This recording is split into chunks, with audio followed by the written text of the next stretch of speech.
Now this is Act 5, first scene we are going to start today. This is the Julia's dressing room.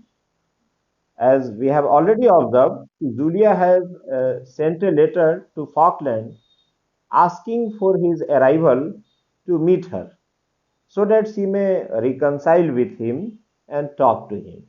So, as per the instruction of that letter, invitation of that letter, Falkland has arrived to meet his beloved Julia Melville, and Julia is waiting for him. Julia is alone here. Julia, how this message has alarmed me. What dreadful accident can he mean? Why such charge to be alone? Oh, Falkland, how many unhappy moments, how many tears have you cost me? She is shocked that in the previous scene, Falkland was talking about an accident. What was that accident? And what was the result of that accident? Why was he talking about all that? And she was already unhappy due to his misbehavior of her lover Falkland. So that's why she is shocking and she is waiting for the arrival of her lover so that he may explain it that what was the reason. At the same time, here Falkland enters. Julia, what means this? Why this caution, Falkland? Falkland, alas, Julia, I am come to take a long farewell. He is such a personality that he has come to meet his beloved Julia Melville. But again, with his instant arrival, he says that he has to come here to take a farewell. It means he is going to leave her. Heavens, what do you mean? You see before you a wretch whose life is forfeited. This is the unhappy person. Nay, start not. She is weeping, so that's why he is forbidding not to weep. The infirmity of my temper has drawn all this misery on me. I felt you fretful and passionate, and untoward accident drew me into a quarrel.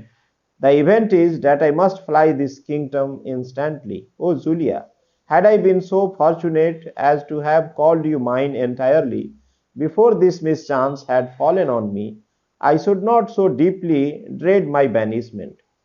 What is the meaning? That Falkland says that he was an unhappy man. He doesn't actually behave properly with Julia Melville, and now some accident has taken place there.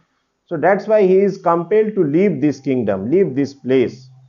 There was a problem that he was facing. That's why he has come to bid her farewell. So, what was the problem? What was that accident that has made compelled him to leave this place? It is not clearly known, but it seems that there must be some problems in the life of Falkland, and that compelled him to leave this place. So that's why Julia is surprised. Now, what is his intention? What does he want actually? Why he is ready to leave this place or her? My soul is oppressed with sorrow at the nature of your misfortune. He is talking about misfortune. What misfortune has befallen? Had these adverse circumstances arisen from a less fatal cause, I should have felt a strong comfort in the thought that I could now chase from your bosom every dot of the warm sincerity of my love. Julia is ready to support him if there is any problem. If there is any misfortune, she would be with him always, and she is ready to sacrifice herself to be with him always. My heart has long known no other guardian. I now entrust my person to your honor. We will fly together. So that's why she offers that if there is problem in your life, I will also leave this place and join you, and we will together leave this place if it is needed. When safe from pursuit, my father's will may be fulfilled, and I receive a legal claim to be the partner of your sorrows and tenderest comforter. We will leave this place jointly. And if the problem is resolved in near future, the wish of my father will be maybe fulfilled. What was the wish of her father? To marry with him. So that's why she was engaged with him. So she offers that she should marry him if the problem is resolved. Or she would be the comforter. She would be the partner of his life. Then on the bosom of your wedded Julia, you may lull your keen regret to slumbering, while virtuous love with a cherub's hand shall smooth the brow of upbraiding thought and pluck the thorn from compunction. As she is again and again tested by her lover, Falkland, and she always qualifies that test. Here she has also qualified. How? Because he says that he is facing some problems, and due to those problems he is compelled to leave this place. He is going to lose his property and fortune. But what is the nature of Julia Melville? She is ready to accept this misfortune. She is a sincere beloved, so that's why she is ready to sacrifice her. She is ready to compromise all these misfortunes. She wanted to be with him and face this problem. So in this way, again she is qualified. Falkland, oh Julia, I am bankrupt in gratitude, but the time is so pressing it calls on you for a hasty resolution. Would you not wish some hours to weigh the advantages you forego? And what little compensation poor Falkland can make you beside his solitary love? Because he is being tested by her lover, Falkland. Falkland offers her to think it upon. Think once or twice, otherwise you will repent. Before leaving this place, you should think it over. Because I have nothing, I have lost everything, I cannot give you any comfort. So are you ready? Even that, actually this is just a test. He hasn't lost anything in his life, but this is just a test that he is conducting over his beloved Julia Melville. But Julia Melville shows her sincerity that she is a faithful beloved. She is ready even to face the problems with him if he agrees. Julia, I ask not a moment. No, Falkland, I have loved you for yourself. She loves him sincerely and not with the property or fortune. And if I now more than ever prize the solemn engagement which so long has placed us to each other, it is because it leaves no room for hard aspersion on my fame, and puts the seal of duty of an act of love. But let us not linger perhaps this delay. Julia is ready to fly with him. Julia is ready to leave all her fortune. Even she is ready to love with him without any condition. So that shows her faithfulness, that she is a loyal beloved. She is a faithful beloved. She is not ready to desert him. So that's why she requests that accept my togetherness, and she is ready to run with him also. But she doesn't know that still she is being tested. It will be better I should not venture out again till dark, yet I am grieved to think what numberless distresses will press heavy on your gentle disposition. What does he further say? He says that he cannot leave this place in the open broad daylight. He will have to run from here in the darkness. It seems that there are some enemies against him. But this is nothing. This is just a pretension. He has no problem in his life and he has lost nothing.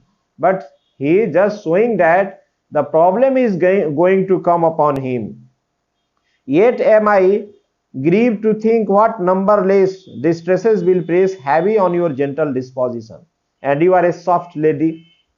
You will have to face the problem with me. If you are coming with me, you will have to face some problems. So it is better to ponder over this problem. and it is suggested that you may leave me if you think that you cannot tolerate the problems in your life. Julia, perhaps your fortune may be forfeited by this unhappy act. I know not whether it is so, but sure that alone can never make us unhappy. The little I have will be sufficient to support us, and exile never should be splendid. Actually, the character of Julia Melville is in quite contrast with that of Lydia Languis. Lydia Languis is a fanciful lady. She always fancies that she would love with a poor person and marry him. But Julia Melville is a virtual character. She is a real character. She thinks it sincerely. So that's why even if Falkland loses all his property or fortune, she is ready to go with him. She is ready to love him because she wanted just a sincere love, not property or fortune. So that's why even in this test she qualifies. Although this is just a test, this is fake situation. He hasn't lost anything in his life and there is no problem, no animosity here, but still he feigns that there are some problems in his life. So that's why it is not proper to live together with her. Falkland, yeah, but in such an abject state of life, my wounded pride perhaps may increase the natural fretfulness of my temper, till I become a rude, morose companion beyond your patience to endure. देखो क्या कर रहा है. He is keeping problems before her. If she surpasses the problem, if she is ready to face the problem, again he puts another problem. Further he says that if he will lose all the property, fortune, there may be moroseness, that he may develop distemper, he may be rude, and he may misbehave with her. So in that situation, that would be very striking. You would not be able to tolerate me. So think it upon. Perhaps the recollection of a deed my conscience cannot justify may haunt me in such gloomy and unsocial fits that I shall hate the tenderness that would relieve me, break from your arms, and quarrel with your fondness. So at last he says that if I become a rude person in my life, if I misbehave with you, if I abuse you or beat you in my life out of the moroseness or the problems, so it is better to leave me or lead a new life. It is possible in the life because there would be no comfort in life. So it is the chance that I may develop some problem and I may start misbehaving with you. So think it upon. It is better to leave me. This is again a test, no, Julia. If your thoughts should assume so unhappy a bent, you will the more want some mild and affectionate spirit to watch over and console you. She explains it. If you will lose your temper, if you become rude due to the problems in your life, you must need a good friend. And at that time, I will console you. I will support you. In that bad time, I will comfort you. So I am a real friend. I am a virtual friend. One who by bearing your infirmities with gentleness and resignation may teach you so to bear the evils of your fortune. This is the duty of a wife, or this is the duty of a good friend, that if the person is in need or in problem, he must be supported and comforted. So Julia Melville is a sincere girl. She is ready to live with him on any situation, on any cost. Whatever the problem comes in her life, in their life, she is ready to face it heartily, readily. In that manner, what happens here?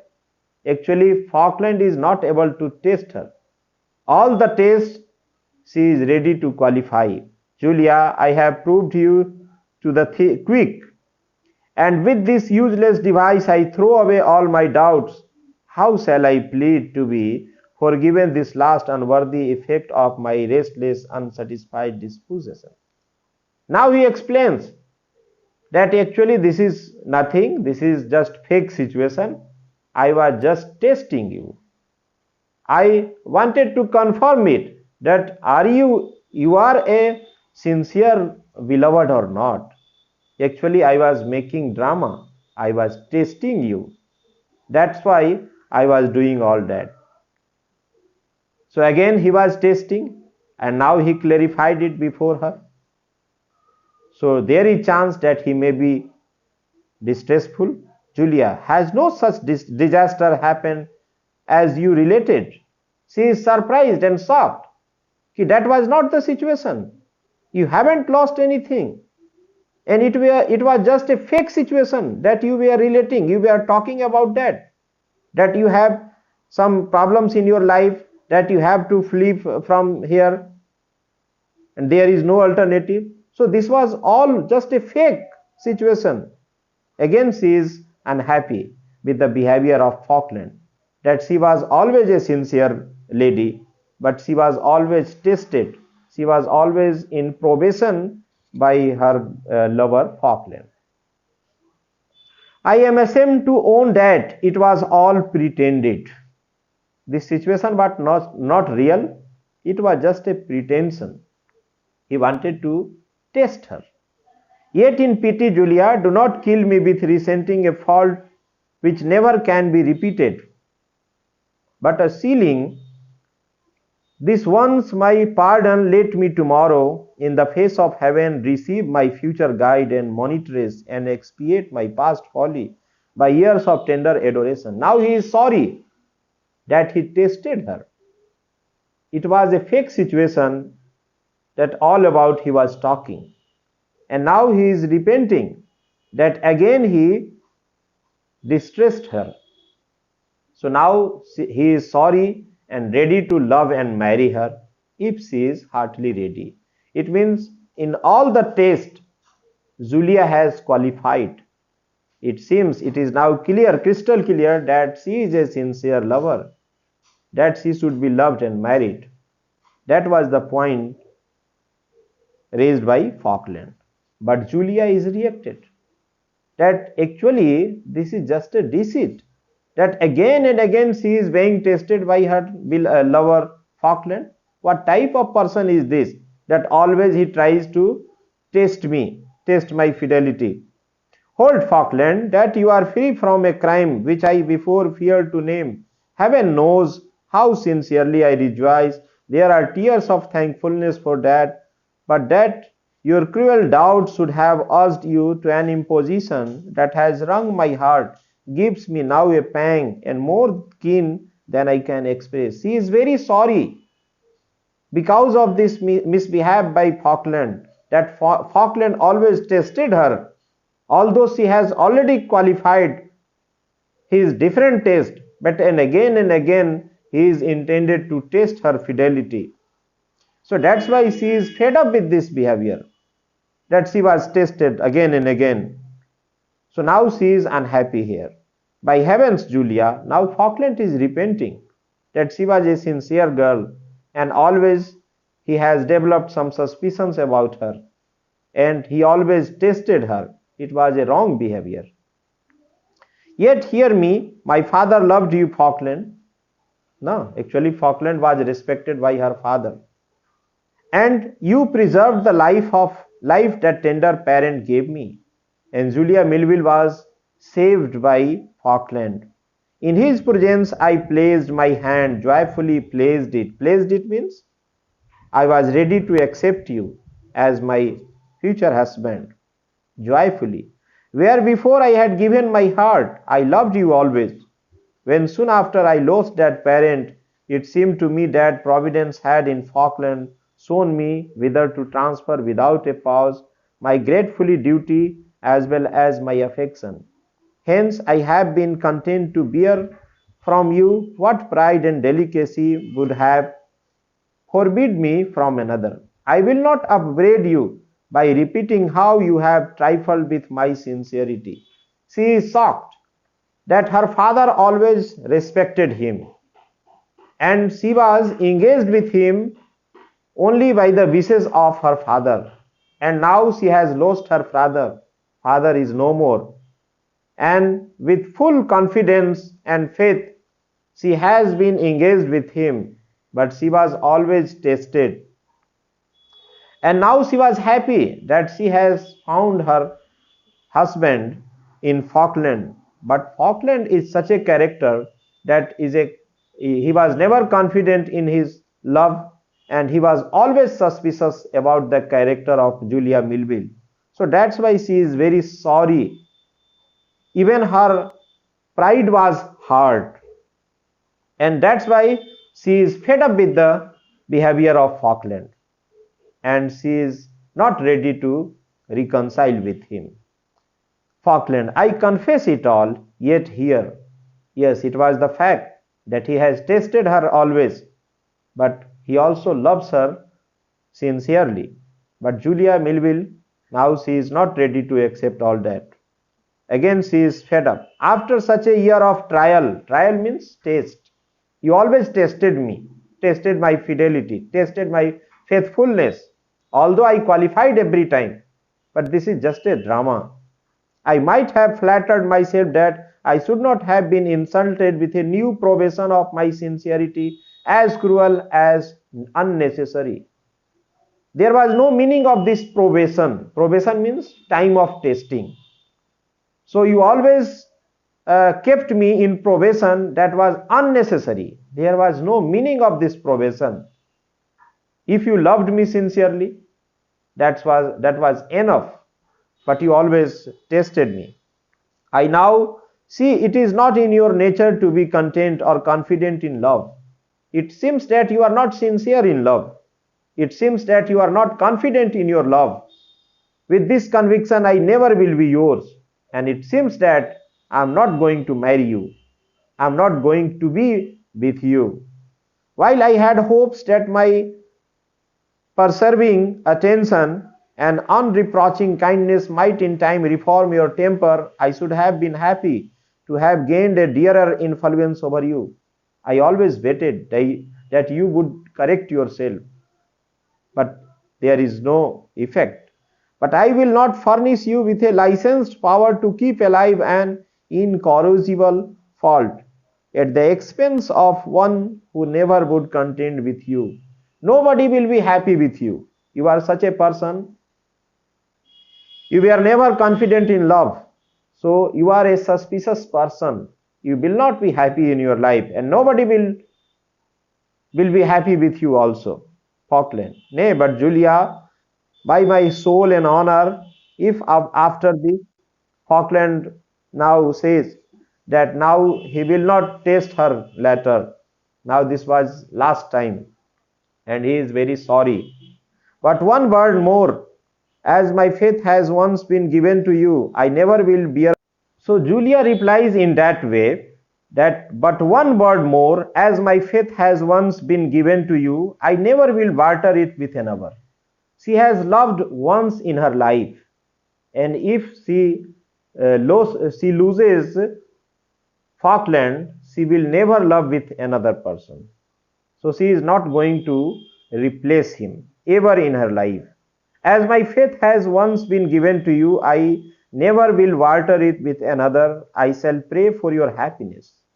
Even then, she is not successful in marrying him. She would be only happy to know his well-being, that he may be happy. And the dearest blessing I can ask of heaven to send you will be to charm you from that unhappy temper which alone has prevented the performance of our solemn engagement. All I request of you is that you will yourself reflect upon this infirmity, and when you number up the many true delights it has deprived you of, let it not be your least regret that it lost you the love of one who would have followed you in beggary through the world. Be happy. I will invoke God to make you happy. I am just satisfied with your well-being. Or if you are ready to live alone, you are free. You should think it upon whenever you needed me, I will be with you. And although I was ready to leave you even in distress, even in beggary, where there was nothing in your life, but still you always tested me. So I think you don't need me actually. I'm ready to free you. You should decide, or you are free to leave alone if you wishes so. Falkland, she is gone. Now he is repented. Then again he has hurt actually. His intention was not to hurt her. In all his meeting, he always hurt her.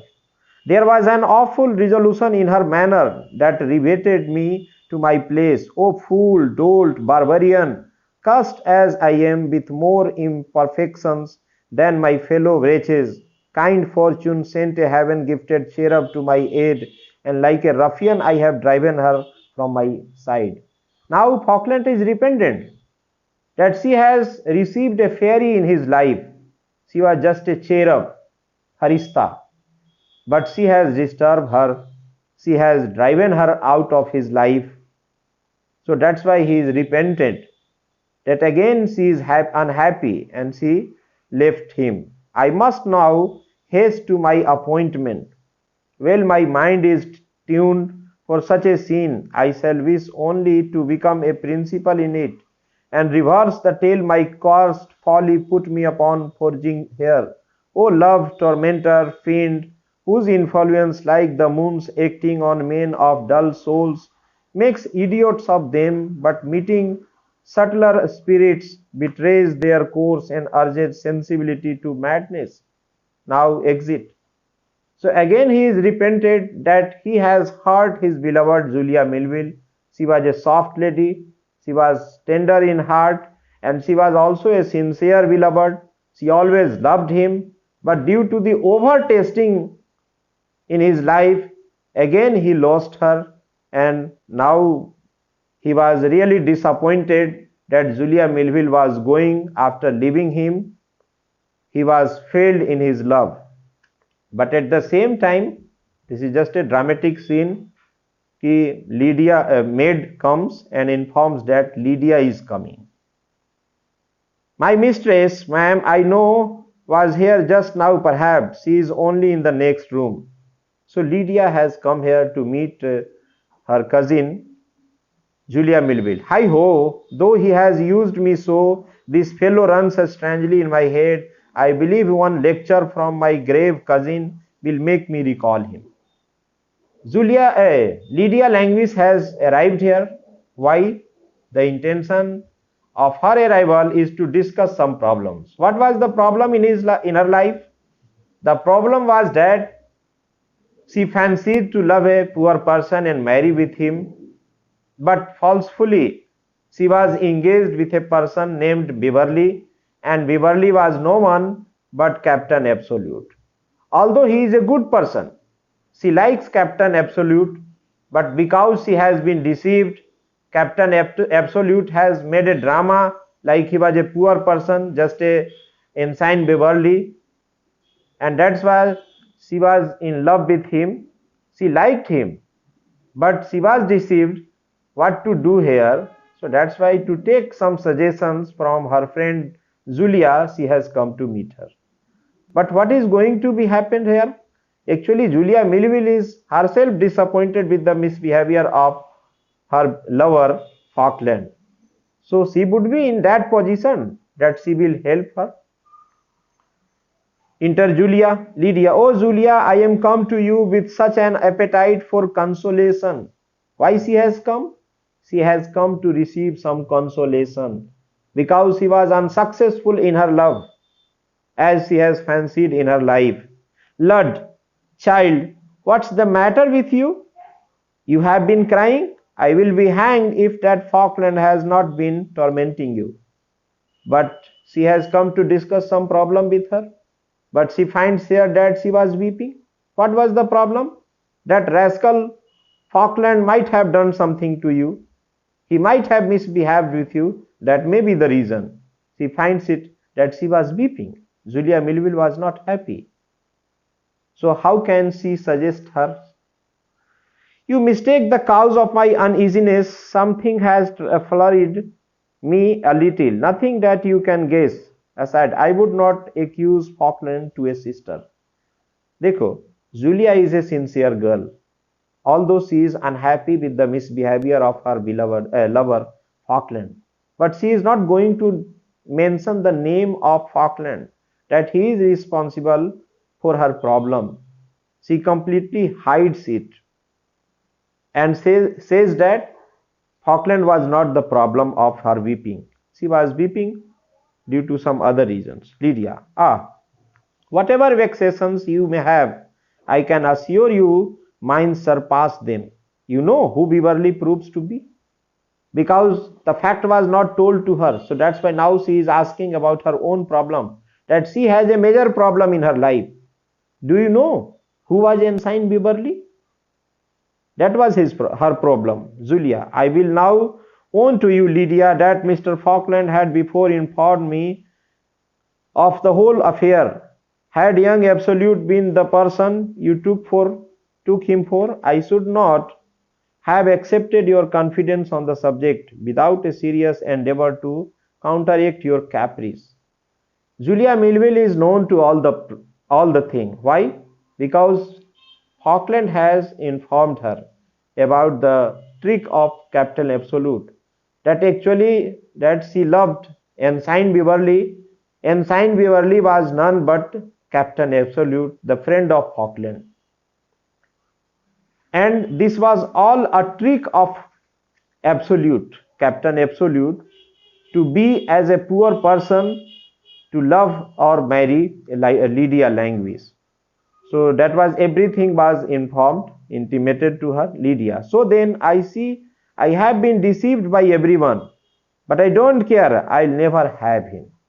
Knowing that Julia Melville also knows my problem, knows the situation. So that's why now she is unhappy with each and everyone, because everybody has deceived her. She wanted to love a poor person, but she was deceived by Ensign Beverly. And it seems that everybody deceives her. Nay, Lydia, why is not provoking? Then I thought we were coming to the prettiest distress imaginable, to find myself made a Smithfield bargain of at last. There had a projected one of the most sentimental elopements, that she has fancied that she would elope with a poor person. But everything was broken. She could not fulfill her desire due to the trick made by Captain Absolute as Ensign Beverly. So now she is unhappy. So becoming a disguise, so amiable, a ladder of ropes, conscious moon, 4 horses, a Scotch person, with such surprise to Mrs. Malaprop and such paragraphs in the newspapers. Oh, I shall die with disappointment. She is unhappy. Why? Because she could not fulfill her desire. What was her desire? Her desire was to elope with a poor person by jumping the boundary wall of her house with the help of rope. Rope means CD, made of rope, ladder of rope. And Malaprop would be surprised that my daughter runs away, she elopes away with a person, and there would be news in the newspaper that a rich lady has run away with a poor person. She wanted to enjoy all that, but now she was not successful. She has lost everything. Now there is no romance in her love, because it was found that Ensign Beverly was a fake person. Actually, it was Captain Absolute. So that was her fanciful idea, that all her desires were unfulfilled. She could not elope away with a poor person. I don't wonder at it. Here is the contrast between the character of these two girls, that one is a sincere girl. She wanted to love with a sincere person. But Lydia is quite contrast. She wanted to love a poor person, although she belongs to a rich family, and that she wanted to enjoy it. Now sad reverse. What is that sad reverse? That she was not successful in her mission to elope away with a poor person. Now everything was shattered, destroyed. Now sad reverse. What have I to expect but after a deal of flimsy preparation, with a bishop's license and my aunt's blessing to go simpering up to the altar, or perhaps be cried 3 times in a country church and have an unmannerly fat clerk ask the consent or of every butcher in the parish to join John Absolute and Lydia Languis, a spinster. Oh, that I should live to hear myself called a spinster. Now she is repenting that there is no chance of romance in her love, as she has already fancied. Now there would be a fixed marriage, a settled marriage. There would be church, there would be relatives, and there she will have to take oath that she would be faithful to her husband, and he will also take oath saying that he would be faithful towards her. So this is just a routine work, and she doesn't like it. She wanted to run away with a poor person, but everything was destroyed. So that's why she thinks that she should be a spinster. A spinster means she would not marry in her life because her fanciful idea has been shattered. Shattered means destroyed. She was not successful in her mission. Melancholy indeed, because Julia is a conscious lady. She is an intelligent girl, so she can understand that she was a caprice girl. Caprice means she was a cynical girl. She has no mind at all. How mortifying to remember the dear delicious shifts I used to be put to gain half a minute's conversation with this fellow. How often have I stole forth in the coldest night in January and found him in the garden. She was very happy with the first meeting with that Ensign Beverly. How she should. So now Lydia recollects the good moments with Ensign Beverly. How she used to be happy with him. How she should forget it. And she used to meet him even in the night, even in the frosty night, in the cold night. Lydia, how mortifying to remember the dear delicious shifts I used to be put to gain half a minute's conversation with this fellow. She used to talk to him secretly by hiding by her guardian, Mrs. Malafro. How often have I stole forth in the coldest night in January and found him in the garden, stuck like a dripping statue? How she used to meet with him even in the coldest month, January, when the snow was falling, and he used to wait her in the garden just like a statue, even in the cold, chilly night. There would he kneel to me in the snow and sneeze and cough so pathetically, even in that snow, in that cold nights when he used to cough and sneeze, and he always kneeled down before me, he shivering with cold and I with apprehension. How was that meeting in that severe night, in the cold, chilly night? He used to meet me in the garden. And while the freezing blast numbed our joints, how warmly would he press me to pity his flame and glow with mutual ardor. Ah, Julia, that was something like being in love. That type of love she wanted in her life, that when she used to meet Ensign Beverly in the night, in the frosty night, she used to embrace him tightly and feel the warmness. That type of love she always preferred, but she was unsuccessful. She could not find that type of love in her life. Julia, if I were in spirits, Lydia, I should chide you only by laughing heartily at you. But it suits more the situation of my mind at present, earnestly to entreat you not to let a man who loves you with sincerity suffer that unhappiness from your caprice, which I know too well caprice can inflict. Actually, she suggests as a friend, Julia Melville is a sincere lady. She says that if I may be in your spirit, I should chide you, that you are behaving like a child, a 3 years child. Your lover is a sincere person. He always loved you. And you are a fanciful girl. You are not weighing the love of Captain Absolute. But I am always wanting that love. that I am not able to find it out. So you are just a caprice girl. Caprice girls mean just a cynical girl, a mad in love. So you cannot understand the actual love, the real love. You should be happy in your life. That such a boy you have found in your life, like Captain Absolute. He is so much sincere in love. He likes you so much that you should surrender yourself. You should love him also. Because she has experienced in her life that she was a sincere beloved, but still she could not find actual love from Falkland. But here is a girl who is a cynical girl. She could not understand herself that she is loved by a sincere lover. She should always support him.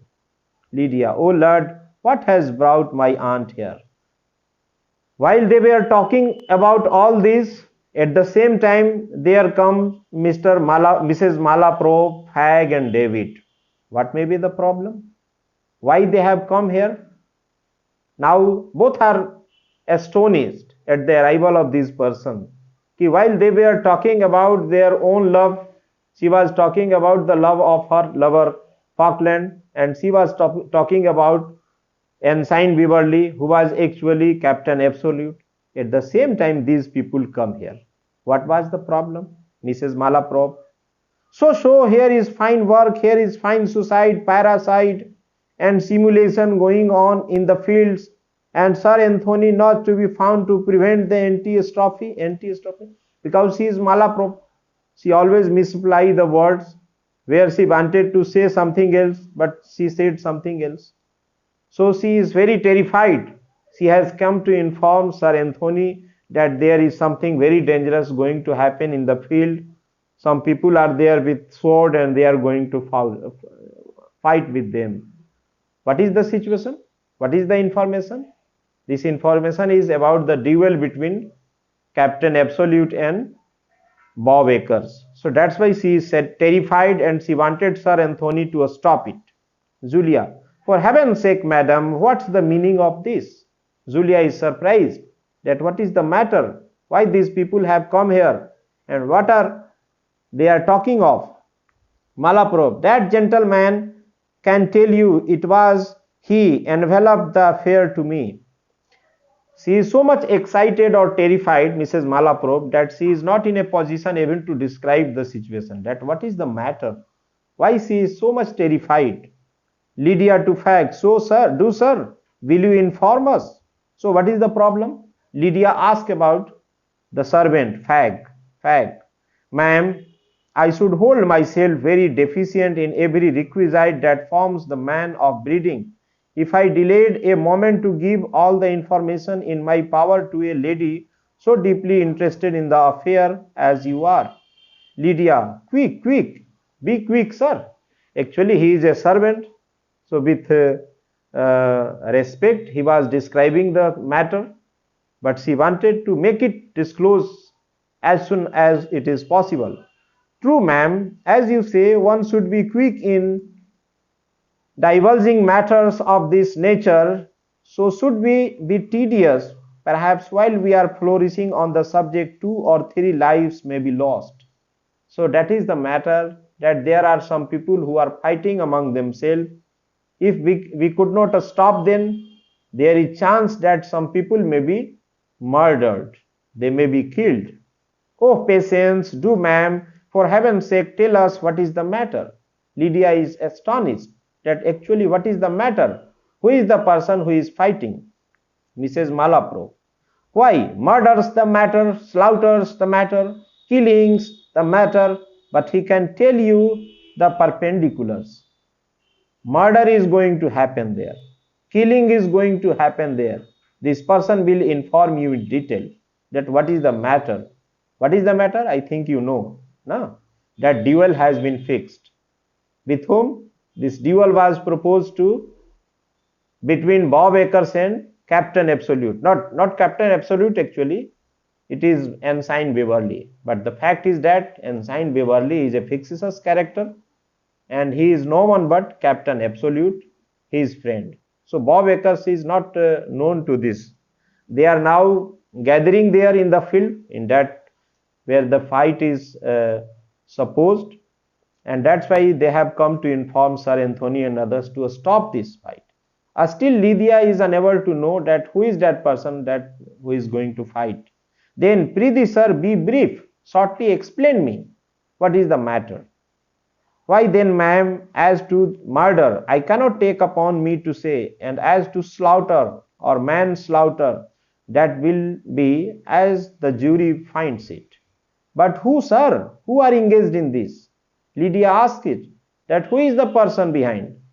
Who is fighting?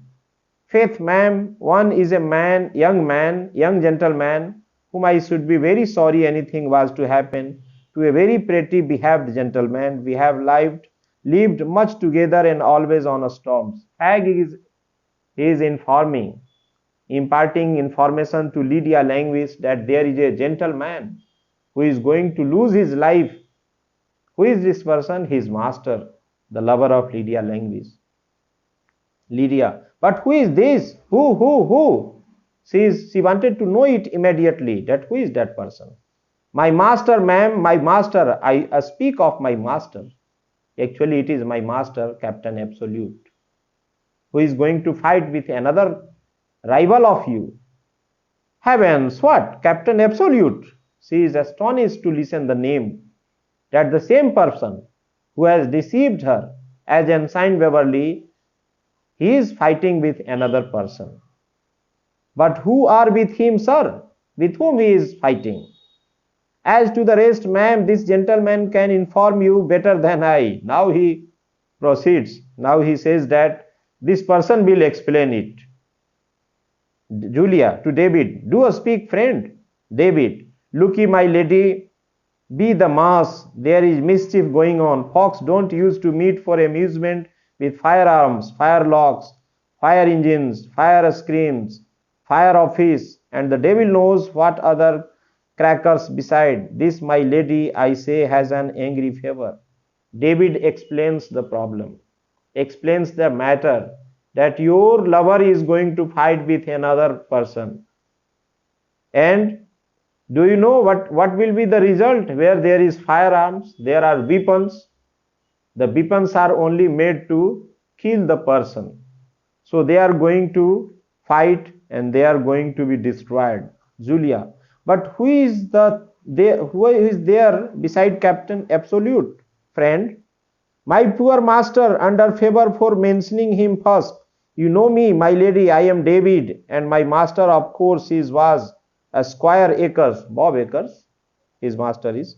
Then comes Squire Falkland, and that side, my master is there, Bob Akers, and with him, Falkland would be there also.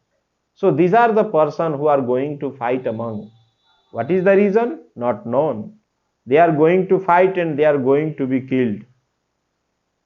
David has already tried his best to convince his master Bob Akers not to fight the duel, but he was not ready to leave it. Mrs. Malaprop, oh fie!